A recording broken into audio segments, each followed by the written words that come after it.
With the SharePoint mobile app for iOS and Android, you can stay connected to your team's news, sites, important links, and the things that matter most to you, even when you're on the go. The Find tab uses artificial intelligence to tap into expertise and knowledge across your organization. Your most recent content and people are right at the top, in the Quick Access section. Scroll down to see even more, like popular searches across your organization, and featured links. Or enter a search term to find any other people, files, news posts, or sites. Tap the News tab to browse previews of your team's latest news posts.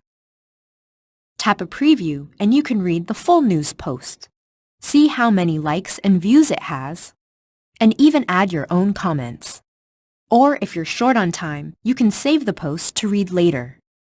Just tap the bookmark icon at the top of the article to save it. To find your saved content, tap the Me tab. Here you can see your profile and browse any of your recent items. Tap Saved to see the news posts, pages, and files you've set aside for later. Whether you're between meetings, on the road, or at home, the SharePoint mobile app keeps you connected.